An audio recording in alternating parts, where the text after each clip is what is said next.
এই যে ভিডিওটি সনাতনী পুজোর পতনের কাহিনী নিয়ে সন্ত রামপালজি মহারাজের যে ভিডিওটি এসছে সেখানে এমন কি কি প্রমাণ আছে যা আপনাকে আকৃষ্ট করেছে?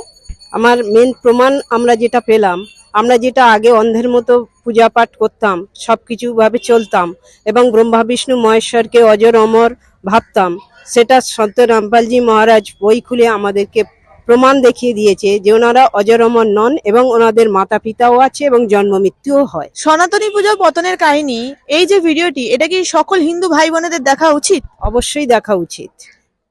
যে ভাই বোনেরা এই ভিডিওটি দেখতে পারেননি তাদের জন্য আপনি কি বলতে চান? তাদের জন্য তো আমি অনুরোধ করব যেন এই ভিডিওটি সবাই দেখে এবং দেখলে তাদের কাছেও পরিষ্কার হয়ে যাবে যে এই ভুল যেভাবে আমাদের জগৎ চলছে সেটাতে ওনারা মিলন করেও দেখতে পাবে। কারণ পুস্তকে এখানে রামসন্ত রামপালজি মহারাজ পুস্তক খুলে খুলে সবাইকে দেখিয়ে দিয়েছে এবং তারাও পুস্তকে মিলিয়ে নিয়ে এবং তাদেরও ভুল ভ্রান্তি সমাপ্ত হয়ে যাবে। সম্পূর্ণ ভিডিও দেখার জন্য সন্ত রামপালজি বাংলা সৎসঙ্গ ইউটিউব চ্যানেলে ভিজিট করুন।